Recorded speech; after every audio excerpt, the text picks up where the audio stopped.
Boa noite. Qual a importância dos grãos e das sementes na nossa alimentação? Em laboratórios e centros de pesquisa de todo o Brasil, cientistas buscam a resposta. E as descobertas que eles anunciam são surpreendentes. Extrato de feijão branco emagrece e você pode fazer em casa. E o feijão de corda reduz o colesterol. Está saindo do forno de uma universidade o segredo do pão mais nutritivo do Brasil. Amaranto. No grão que vem dos Andes, uma nova esperança para quem quer perder peso e evitar as doenças cardíacas. E a espiga de ouro, um milho rico, resistente e mais barato que os outros.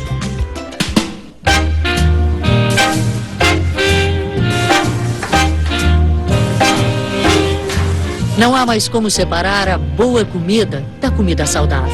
Neste laboratório de nutrição e pesquisa no Rio Grande do Sul, os futuros chefes de cozinha e nutricionistas se revezam para criar pratos mais bonitos, gostosos e saudáveis. Muitas vezes trabalham juntos. É o caso do chefe Alexandre Baggio e da nutricionista e bioquímica Renata Ramos. Ele conhece os segredos para seduzir o paladar. Sal, né? Ela, o que os nutrientes podem fazer pela nossa saúde. E o que une estes dois é ele, o nosso feijão de cada dia. Ele dá para a população uma quantidade muito boa de proteína. Os feijões, de uma maneira geral, ele tem em torno de 20% de proteína. Isso é uma grande quantidade. Infelizmente, os brasileiros estão comendo menos feijão. Mas os pesquisadores não param. Tentam descobrir novas propriedades neste grão que faz tão bem à nossa saúde. E a novidade da vez é o feijão branco quem nos traz. Aquele que a maioria de nós está acostumado a consumir apenas como salada. Maior e mais cremoso que os outros, acredite, ele emagrece. Por que o feijão branco pode ajudar a emagrecer? Porque o feijão branco tem uma proteína de reserva, não só o feijão branco, os feijões todos têm, mas o feijão branco é o mais utilizado para isso, para esse fim. Tem uma proteína chamada faseolamina, e essa proteína é inibidora do processo de digestão do carboidrato. Então, ela retarda, ela inibe essa absorção de açúcares no sangue. Mas isso só acontece no nosso organismo se ele for ingerido na forma de farinha, uma espécie de extrato de feijão branco. E é bem fácil de fazer em casa. Depois de ser lavado normalmente, é preciso secar bem o feijão. No sol ou assim, sobre o papel toalha. Nunca no forno, porque segundo a pesquisadora, o feijão só tem efeito emagrecedor se não for cozido. Mas atenção, como pode ser tóxico, o feijão só deve ser consumido cru em quantidades mínimas. Aí é só triturar no liquidificador e peneirar. Se quiser a farinha bem fininha, pode passar também no processador. É bom fazer em pequenas quantidades para que o extrato não fique velho e deixe de fazer o efeito desejado. O efeito da farinha de feijão funciona mais ou menos assim. Quando consumimos um prato cheio de macarrão, 200 gramas, é como se tivéssemos comido uma porção menor, como essa, 160 gramas. Mas para isso acontecer, é preciso, meia hora antes das refeições, colocar uma colher pequena rasa da farinha de feijão diluída em água. É essa mistura que vai garantir que parte do carboidrato dessa refeição, cerca de 20%, não seja absorvida pelo nosso organismo. Então, é como se eu tivesse comido uma porção bem menor. O estudo mais recente que comprova que a farinha de feijão ajuda a emagrecer foi feito pela Universidade da Califórnia, em Los Angeles. 50 adultos obesos fizeram uma dieta saudável, mas apenas metade recebeu farinha de feijão antes das refeições. A outra parte, sem saber, recebeu farinha sem efeito. Depois de 8 semanas, quem ingeriu o extrato de feijão branco estava em média 1,7 kg mais magro e com um nível de triglicerídeos 3 vezes menor do que os que receberam só o placebo. Mas outros estudos registram perdas de peso de até 4% em apenas 30 dias. O bom é que, além de emagrecer, o extrato de feijão branco também ajuda a prevenir o diabetes.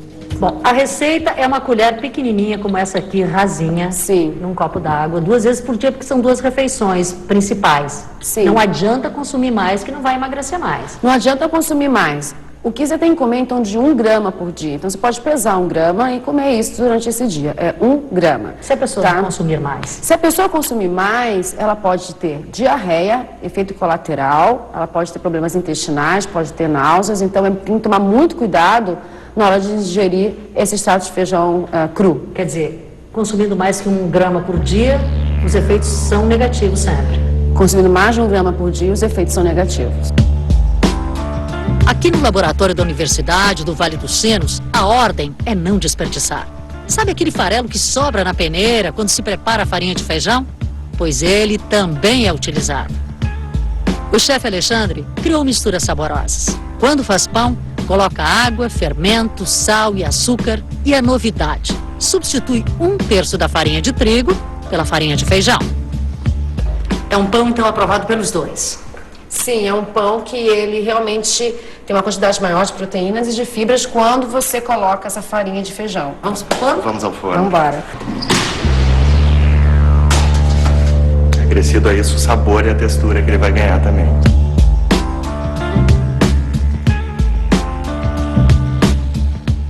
Você acha que ficou melhor? Mais saboroso? Ele ficou mais saboroso. E mais saudável. E mais saudável. Vou certeza. querer experimentar. Ele fica muito saboroso mesmo. E o chefe de cozinha mostra ainda uma versão da nossa conhecida salada de feijão branco. Como vocês vão ver, também ajuda a não engordar. E só porque se come frio. Prontinha a salada, então. Pronta a salada pode ser degustada. O que foi colocado nessa salada de feijões brancos? Tá. A base foi o feijão branco cozido, depois entrou um vinagrete, cebola, tomate, pimentão verde, salsão, e o molho seria uma vinagrete de limão com azeite de oliva, sal e pimenta do reino. Ficou ótimo. Bom. O que é interessante, Rosana, a gente colocar que quando a gente come feijão branco frio, ele muda um pouco a sua composição e aí então ele engorda menos. Quer dizer, comendo assim, a minha chance de engordar é menor do que se eu comer uma feijoada ou outra coisa, feijão frio. Se eu comer dessa maneira mais frio, eu vou engordar menos do que comer ele sob forma de uma feijoada. Este feijão tem sotaque nordestino. Adoro, eu sou nordestino, eu sou baiano, minha filha. Feijão de corda, entendeu? Nordestino só come feijão de corda. Por que será? Porque é tradição. Tradicionalmente o sotaque é um só, mas os nomes são vários. Como é que é o nome científico dele? É o Vigna unguiculata. Como é que é? Vigna unguiculata. Ou, Feijão calpi. ou, Feijão de corda. ou, Feijão fradinho. quer dizer, tem nome? Para todo gosto. E o gosto da pesquisadora que veio do Piauí é descobrir os poderes do feijão predileto dos nordestinos. Qual que o pessoal mais pede? Baião de 2. Baião de 2, feijão tropeiro, alvinagrete, são pratos de matar saudade. Um gosto que você não esquece. E quando a saudade é muita, a quantidade de feijão tem que ser grande. Ontem nós catamos 2 sacos de feijão, mas já tinha um pouco. 2 sacão daquele? 2 sacão. Aqui no Centro de Tradições Nordestinas, em São Paulo, todo fim de semana é assim. O feijão de corda é a estrela principal. Na mesa, no laboratório de pesquisa, vai longe a história deste feijão. Da África para o Brasil. O feijão de corda chegou por aqui no porão das caravelas. O grão de origem africana foi trazido pelos colonizadores portugueses e espanhóis. Desembarcado na Bahia, foi ganhando o Nordeste e o Norte do Brasil. Raízes se espalharam pelo país. E agora, quem diria, no século XXI, o feijão com tantos nomes chegou aos laboratórios de pesquisa. Por essa, seu Vicente, mais conhecido como Chapéu de Couro, não esperava. Você sabia que ela está estudando feijão de corda no laboratório? É? Na USP. Está estudando as propriedades do feijão de corda. Na nutrição. Na saúde. Sabe o que ela descobriu? Não. Que feijão de corda baixa o colesterol. Oxe, é isso mesmo, seu Vicente. A pesquisa começou em 2007, aqui no Laboratório de Nutrição Aplicada da Faculdade de Saúde Pública da USP. A nutricionista Caroline Frota cresceu comendo feijão e nunca tinha sido estudado tão detalhadamente. É a primeira pesquisa a fazer isso? Com o feijão calpi, eu posso dizer que sim, e mais especificamente com a proteína isolada. Como outros tipos de feijão, o calpi também é rico em fibras, ferro e vitaminas. Mas Caroline queria saber se a proteína que ele contém tinha o poder de reduzir o colesterol. Por isso, ela teve um trabalhão para extrair a vicilina, a proteína do feijão. Caroline queria testar 3 dietas, uma normal, outra com os grãos triturados e uma outra só com a proteína do feijão isolada. Ela escolheu hamsters cheios de gordura no sangue para fazer o teste. Por que o escolhido foi o hamster? Por causa do metabolismo do colesterol, que é muito parecido com o metabolismo dos seres humanos. O problema é igual nestes animais e em todos nós. A alimentação rica em gordura saturada aumenta os níveis de colesterol no sangue.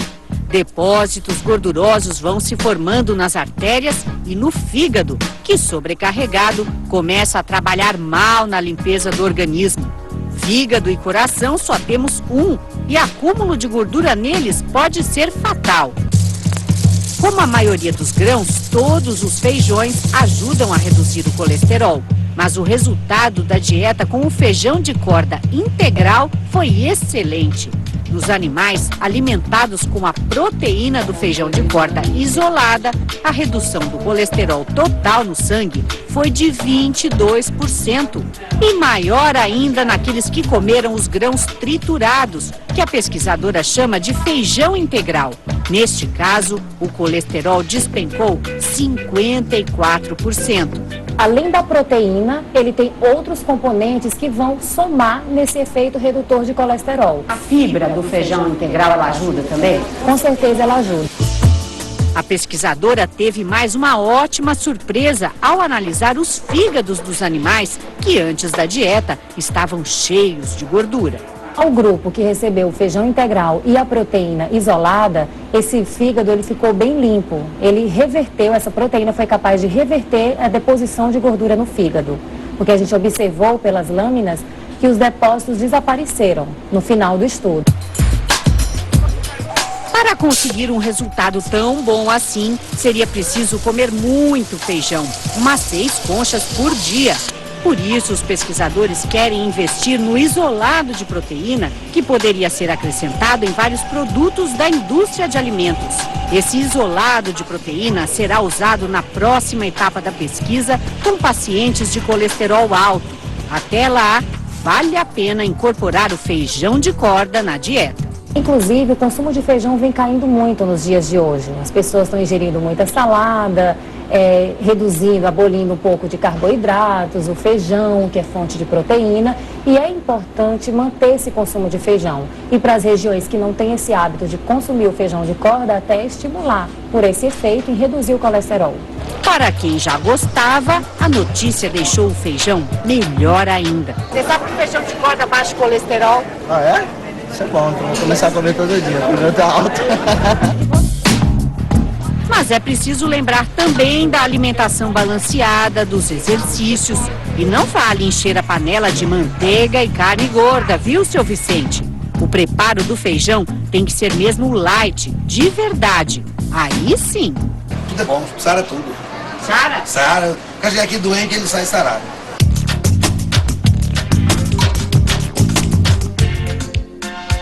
O pão mais nutritivo do Brasil está saindo do forno de uma universidade. E mais, cientistas revelam qual a melhor forma de cozinhar os alimentos. Ele é preferência nacional. O pão nosso de cada dia é assim, feito de farinha branca. Só aqui em São Paulo saem do forno 15 milhões de pães do tipo francês por dia. Haja trigo, haja farinha. São quase 6 milhões de toneladas de trigo por ano usadas no Brasil para fazer pão. 90% pão de farinha branca, que usa só o miolinho, o interior do grão. Para conseguir essa brancura, essa leveza, ficam de fora a casca e o germe do trigo. Riqueza desperdiçada. E esse farelo seria a casca do trigo? Isso, a casca do trigo. E o que ela tem de tão importante? Ela tem fibras, tem minerais, tem antioxidantes, tem vários componentes benéficos à saúde. No pão nosso de cada dia? No pão branco? Nada disso é aproveitado? Praticamente nada. Nas peneiras do Laboratório de Cereais, Raízes e Tubérculos da Faculdade de Engenharia de Alimentos da Unicamp, é possível ver em detalhes o que se perde na produção da farinha branca. 25% do grão, 25% de um produto importado e caro. Quem que hoje está comendo essa riqueza? Os animais. Normalmente, essa parte, esse subproduto do grão de trigo, ele é utilizado em ração animal. Então, nós estamos perdendo muitos nutrientes que poderiam ser utilizados na alimentação humana. A casca do trigo é formada de 7 camadas ricas em fibras, proteínas, minerais, vitaminas do complexo B. Sem falar no germe, o embrião da semente, carregado de lipídios que são gorduras do bem. Foi para aproveitar melhor tudo isso que a pesquisadora Camila Batista da Silva desenvolveu em laboratório o pão de trigo inteiro. No processo de moagem, tudo é aproveitado, até o germe, que costuma ser descartado mesmo no chamado pão integral. Qual que é a diferença desse pão integral, chamado integral, que a gente consome normalmente, e do pão que vocês fizeram aqui? Bom, o pão integral, ele é feito adicionando o farelo do trigo, que é aquela casca, na farinha branca, que é a farinha de quebra e a farinha de redução. A farinha de trigo de grão inteiro, que é a farinha que nós estamos utilizando, ela contém todos os componentes que o grão contém. Quer dizer, é isso aqui moído? Isso, exatamente, nas proporções existentes no grão. Para chegar à receita ideal, Camila testou enzimas naturais capazes de deixar a massa mais leve. Foram quase 2 anos de trabalho para chegar ao super pão. A massa é simples como a dos pães antigos. Farinha de grão inteiro, pitadas de sal e açúcar, fermento, um pouquinho de gordura vegetal, um pouco de glúten para dar leveza, água. Aí são as enzimas e a tecnologia usadas na confecção que farão a diferença na textura e no sabor. Os pães antigos, eles tinham uma vida de prateleira menor, eles duravam menos, davam fungos rapidamente e eram pães mais secos, eram mais maçudos, o miolo era bem compacto. Esse pão é mais macio. O pão que sai do forno é uma beleza de se ver. E apresentado aos estudantes da Unicamp faz o maior sucesso. Tá gostoso, macio. Bom, choroado. Eu gostei. Também achei que tá bem macio e passa a impressão de integral mesmo, né? Porque tem as partes da casca, do trigo, das fibras e tudo mais. Bom, nesse pão nós utilizamos farinha de trigo de grão inteiro, onde nós fizemos a farinha com nós utilizamos a farinha que tem todos os componentes presentes no grão. Adorei, tá de parabéns. Por isso, Camila não tem dúvida. Você acha que a indústria deve aproveitar melhor tudo isso? Com certeza, é um grande potencial e hoje em dia os consumidores estão mais preocupados com a saúde. Então eles estão procurando alimentos mais naturais, com menos adição de aditivos químicos e também produtos com fibras, com alto teor de antioxidantes. E essa farinha de trigo, por conter todas essas camadas, ela ajuda na prevenção, na redução do risco de doenças cardiovasculares, diabetes, obesidade e câncer também. E como notícia boa se espalha, o lanchinho improvisado com o super pão acabou virando um divertido piquenique.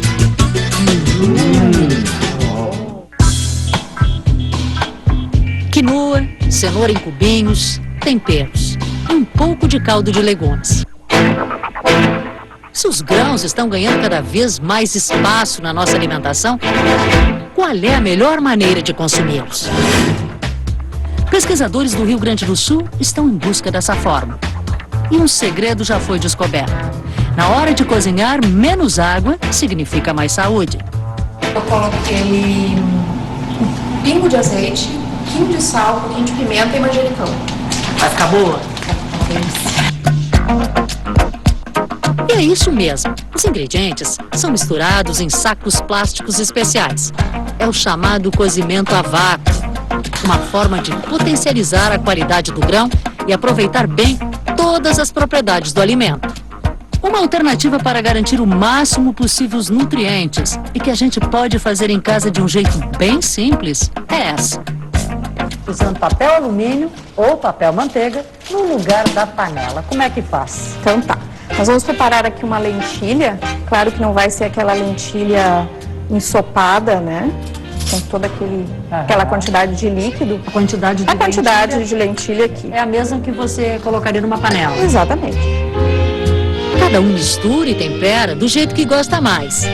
Isabel coloca um pouquinho de cenoura, pimentão, um pouco de sal, azeite, caldo de legumes, mas também pode usar água. Olha só, vamos mostrar que não tem muito líquido, né, aqui dentro, né? Ele tá mais na altura do alimento mesmo. E aí, agora sim, a gente fecha o pacotinho. Ah, faz um pacotinho. Exatamente. Olha só. Tem que ser bem fechado justamente para eu criar o vaporzinho aqui com esse líquido que eu coloquei. Não pode estar furado, tá bem fechadinho. Tá olha bem aqui, ó, não tá pingando nada. Não. E agora isso vai pro forno. Isso vai o pro forno já forno. tá ligado. O mais baixo que a gente conseguir. Na mesma leva, eles preparam ainda um papelote de arroz integral e outro de ervilha. E só um pouquinho de caldo, pois quando o ingrediente é úmido, não requer muito líquido. O tempo de forno nesse tipo de cozimento é maior, cerca de 45 a 50 minutos. E agora É nessa hora que entra em cena a nutricionista Denise Ziegler, e é ela que vai examinar a qualidade dos alimentos. Então, dá para observar bem a diferença da cor da lentilha e o aroma. O aroma que está saindo... até do tempero que a gente colocou, né? E da própria lentilha. Da própria lentilha também. Parece que lentilha não tem aroma, mas a lentilha tem muito aroma. Muito aroma, exatamente. Essas cocções a gente acaba redescobrindo os sabores, os aromas. Da cozinha para o laboratório. Aqui são feitas as análises nutricionais das amostras. Nesse momento a gente pode mostrar a qualidade do cozimento dessa ervilha por essa substância verde, que é a clorofila, que permite mostrar... É uma boa cor essa. É uma cor excelente. Se fosse cozido na panela a ervilha com água, ela estaria bastante mais fraca do que agora. Quer dizer, toda aquela cor que a ervilha tem, iria Se para perde na água, água. a gente joga fora e não consome. Isso a gente acaba consumindo porque fica no produto. Fica dentro da ervilha. E o pigmento no produto significa o que para a nossa saúde? Ele é um antioxidante. Então, significa evita envelhecimento, protege contra doenças degenerativas como câncer. Hora de provar e ter certeza de que nem tudo que faz bem para a saúde é sem graça. Essa que eu vou provar primeiro, posso? Pode, claro, à vontade. É. Todos no mesmo? Muito bom. Tempero, ela fica al dente realmente. A gente sente a textura do grão.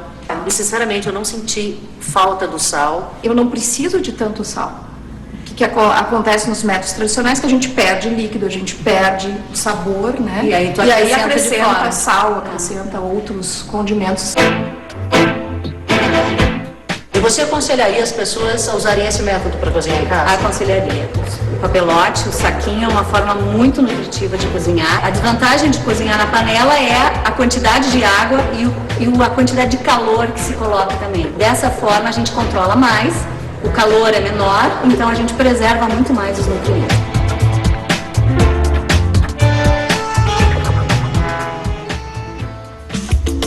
Amaranto.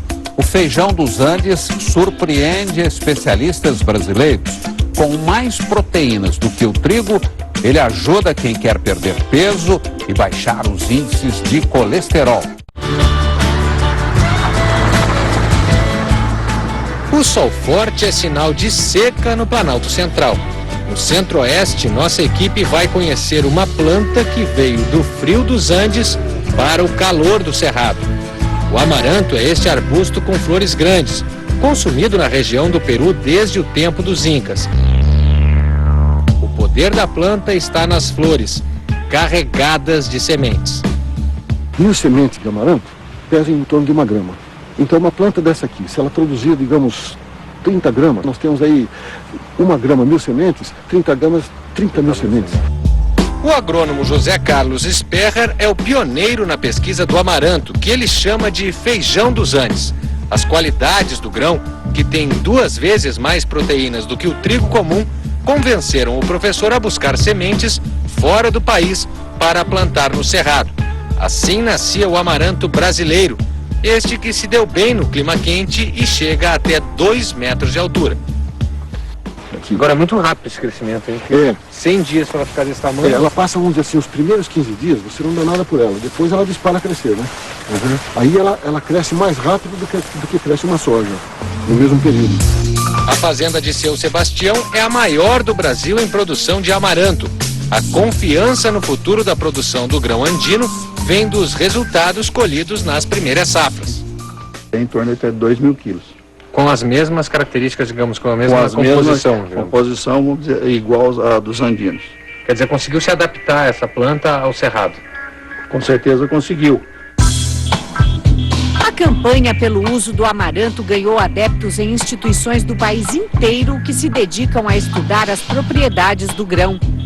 Aqui na USP, a Universidade de São Paulo, os pesquisadores já desenvolveram mais de 30 receitas usando a farinha de amaranto. O professor José Areias, do Departamento de Nutrição da Faculdade de Saúde Pública da USP, também se rendeu às propriedades do pequeno grão. Maior quantidade de proteína, uma proteína de alto valor biológico, grande quantidade de cálcio presente, de ferro também, de zinco, e além disso uma quantidade de fibra bastante alta. Então o amaranto passou a ser estudado a partir dos anos 60 por vários locais do mundo, né? E começou a se popularizar a plantação de amaranto e o consumo do amaranto. Orientados pelo professor Areias, os pesquisadores da Faculdade de Nutrição da USP foram mais longe. Conseguiram comprovar em um estudo feito em hamsters durante 2 meses em 2005 que o amaranto reduz os níveis do colesterol total do sangue, ou seja, a gordura que vai formar as placas nas nossas veias e artérias. E a dieta que continha amaranto fez com que esse colesterol despencasse realmente. Todos os colesteróis ruins foram para baixo e os colesteróis bons foram relativamente mantidos. Quer dizer, as proteínas do amaranto são as grandes responsáveis por essa redução. Exatamente. E a partir daí a gente começou a estudar quais seriam os mecanismos envolvidos que a proteína poderia ter feito. Leda e Ivone sentiram na pele, ou melhor, no sangue, o que o laboratório havia testado. As caminhadas pelo calçadão de Vila Velha, Espírito Santo, foram apenas parte da rotina para melhorar a saúde. Ivone é administradora de empresas. Há 3 anos descobriu que tinha problemas com colesterol alto, com um total de 246. Leda é professora e chegou a 187 de colesterol. As duas corriam risco de desenvolver doenças no coração. A saúde de Leda e Ivone começou a melhorar pelo cardápio. Elas passaram a comer esses biscoitos de amaranto todos os dias antes do almoço. Foram apenas 2 semanas de experiência, sem mudança no estilo de vida e sem dieta. Os resultados foram impressionantes. Foram recomendados até 5 biscoitos por dia, para Ivone e Leda, de farinha de amaranto. É um biscoito muito gostoso. A única coisa ruim da pesquisa é você ficar restrita a comer só 5 por ano. Você conseguia comer os 5? Os 5. Como você come, você lembra um pouquinho do biscoito de aveia, né? Acho pelas fibras, né, que tem, né? Tudo começou aqui no Complexo de Atividades Biopráticas do Centro Universitário de Vila Velha. Leda e Ivone estavam no grupo de 20 voluntários que participaram da pesquisa com a nutricionista Daniele Murhalen, sob a orientação da professora Ângela Guise. Metade do grupo recebeu, sem saber, biscoitos de aveia. A outra comeu os de amaranto. Baixou em 16% o colesterol das pessoas, dos voluntários, e o mais gratificante, assim, o mais interessante, que o período da pesquisa foi de 2 semanas, quer dizer, baixou 16% num período muito curto. E não foi só. O resultado trouxe uma surpresa.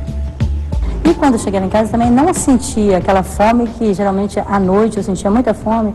Eu percebi que durante essas 2 semanas não sentia essa fome. Essa fome o biscoito tirou. Eu não sentia mais essa necessidade. 67% dos voluntários relataram que à noite eles não sentiam fome por conta da ingestão desse cookie. É difícil acreditar que essa sensação de saciedade venha de um grão tão minúsculo. Mas o amaranto é poderoso, vira até pipoca. O grão fica melhor e mais fácil de usar quando é estourado. Por que tem que fazer essa pipoca? É mais interessante porque dessa forma você vai moer a pipoquinha e fica uma farinha mais fininha, fica uma farinha mais nutritiva do ponto de vista nutricional. Essa é uma pipoquinha que ninguém conhece, hein? Deixa eu experimentar. Vamos ver que gosto fica.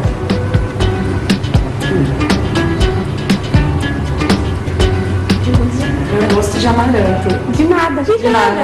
Não tem gosto de nada. Tem gosto de nada. Quer dizer, pode usar em qualquer coisa. Sim. Nada. É isso mesmo, amaranto tem gosto de quase nada. Talvez essa seja uma grande qualidade, pois a farinha pode ser usada em inúmeras misturas sem comprometer o sabor e adicionando todas as boas propriedades do alimento. E além da pipoca, há um número sem fim de receitas para o grão andino. Algumas com 20%, outras com 30% de farinha de amaranto. O bolo de banana é top de linha. Mas tem cookies, sequilhos, paçoquinha. E aqui é a paçoquinha? Paçoca com amaranto e amendoim também. Aqui a gente está testando, tentando aumentar os níveis de amaranto. E aí nessas preparações, além de incluir esse alimento diferente, a gente aumenta o teor de fibra, de proteínas. Ah, vou comer. Vai comer.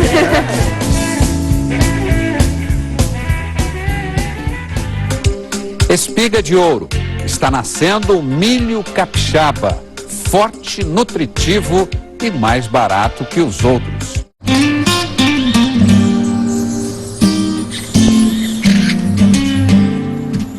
Venda Nova do Imigrante, região serrana do Espírito Santo. Em meio às belezas do Vale da Pedra Azul, está crescendo uma nova variedade de um dos alimentos mais consumidos no mundo. Um cereal bem conhecido nosso e que tem tudo a ver com a região onde é cultivado. É o milho capixaba. Nome curioso, já que em linguagem indígena, capixaba significa justamente pequena roça de milho. Foram 20 anos de pesquisa até que o milho capixaba chegou aos produtores. Esta fazenda foi a primeira a produzi-lo e agora colhe a segunda safra. O resultado tem sido tão bom que no próximo plantio, no mês de outubro, a área da lavoura será ampliada de 2 para 5 hectares. A fazenda da família Calimã é parceira no projeto do INCAPER, o Instituto Capixaba de Pesquisa e Extensão Rural. Aqui, o milho está a ponto de ser colhido. Logo depois de colher, é hora de abrir a espiga, debulhar o milho e passar tudo na peneira. E aí é que o milho capixaba surpreende até os próprios pesquisadores. A nossa surpresa maior é quando nós preparamos essa semente e levamos para o laboratório e comparamos o resultado do laboratório com a média dos milhos brasileiros, verificando que ele dá maior segurança alimentar, ele é mais nutritivo. Foi aprovado, tá? É um milho bem rústico, tá? Tolera bastante a seca, isso é muito importante. Quanto a pragas também ele... A pragas também ele é mais tolerante no armazenamento, né? E caruncha menos. Choveu bastante nos últimos meses e os pés de milho cresceram mais do que o normal. Mas o que impressiona nesta variedade não é exatamente o tamanho. Para entender o que está entusiasmando os pesquisadores, é preciso comparar o milho capixaba com o tradicional que você está acostumado a consumir em casa. A nova variedade se revelou um milho que os pesquisadores chamam de forte, pelo alto teor nutritivo. As diferenças começam pela aparência. Verificamos que o capixaba é um milho mais avermelhado, ele tem maior densidade, isso ele pesa em torno de 15 a 20% a mais do que o milho normal. Ele tem 30% a mais de proteína, 45% a mais de gordura, 48% a mais de caloria, 3 vezes mais cálcio e 45% a mais de fósforo. E mesmo com tudo isso, o milho capixaba chega mais barato ao produtor, já que as sementes podem ser aproveitadas de 3 até 5 cultivos sucessivos, o que não acontece com os outros milhos. O agrônomo Romário Ferrão mostra ainda que ele tem mais grãos do que o milho comum. O milho capixaba, a variedade capixaba, ela tem em média 14,5 fileiras de grãos na espiga e bem distribuídas. E o milho convencional no Brasil tem que média? Em média, o milho convencional está na ordem de 12 fileiras. O milho colhido em Venda Nova do Imigrante nem chega a sair da fazenda. Vai direto para o antigo moinho de madeira. Aqui se transforma em farinha e não perde um só nutriente. O sabor nem se compara. Ah, é melhor? Tem diferença de sabor? O sabor é bem melhor. É um milho que tem um sabor, um paladar assim... Não dá para explicar direito, sim, tá? Mas a pessoa sente diferença. Sente diferença. E olha que de milho os Calimã entendem muito bem. Descendentes de italianos, eles vivem há mais de 100 anos, só do que cultivam na fazenda. A maior fonte de renda e de energia para toda a família sempre foi o milho.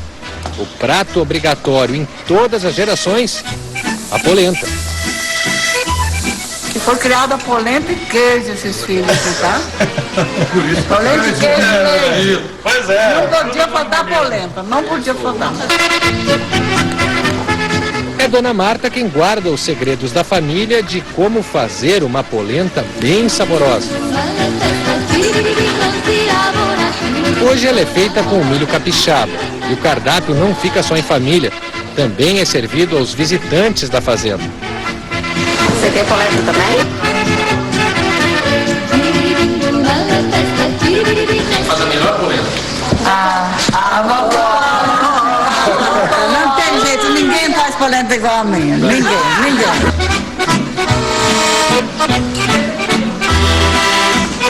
Você quer polenta também?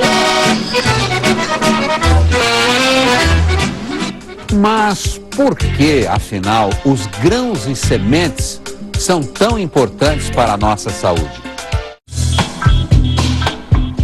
Se os cereais e os grãos em geral há muito vêm sendo considerados importantes na nossa alimentação, hoje os especialistas cada vez mais recomendam que se dê preferência aos integrais. O consumo de grãos integrais, desde que devidamente, adequadamente preparados, eles são importantes porque o consumo de grãos permite uma absorção de alguns nutrientes de uma forma mais adequada. Por exemplo, carboidratos são absorvidos mais lentamente, assim como alguns minerais são afetados por esse processo todo de digestão mais lenta do carboidrato, e com isso você tem uma alimentação um pouco melhor, um pouco mais adequada.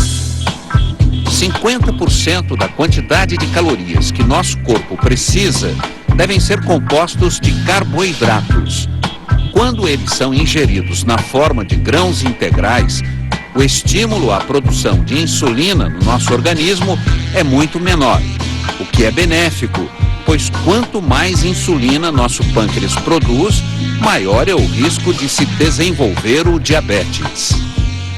O senhor diria que foi um erro aí dessa vida moderna de começar a trocar muitos desses grãos pelas farinhas e pelos alimentos mais processados? Eu não diria, né? Foi uma evolução que agora se vê a consequência, né? E se preconiza uma volta a produtos um pouco mais integrais. Não erro, porque todas as vezes que aconteceram mudanças na alimentação, isso aí resultou em maior longevidade para as pessoas. As pessoas passaram a ter mais energia para sobrevivência e começaram a crescer melhor. É uma saúde que foi melhorada no primeiro aspecto. Agora, com essa longevidade que a humanidade atingiu, doenças que antes não existiam passaram a ocorrer. E essas doenças, um pouco delas, são agravadas principalmente pelo consumo de produtos muito purificados, vamos dizer assim. É hora de olhar para trás. Olhar para trás e voltar um pouco a consumir coisas um pouco mais integrais. O senhor disse uma coisa que é importante. Integral não quer dizer cru. Não necessário, porque muitos alimentos crus, né, mesmo sendo integrais, eles podem ter componentes que são até tóxicos, né, ou que influem negativamente no teu metabolismo. No caso do feijão é bastante conhecido, o feijão precisa ser cozido por um tempo razoável para poder se inibir todos esses componentes que a gente chama de antinutricionais. Quer saber mais? Então entre no nosso site. Participe do bate-papo que começa agora com a pesquisadora Caroline Frota, da USP. Lá você também vai encontrar as receitas que mostramos no programa. Uma boa noite para você, tenha um ótimo fim de semana e até a próxima sexta.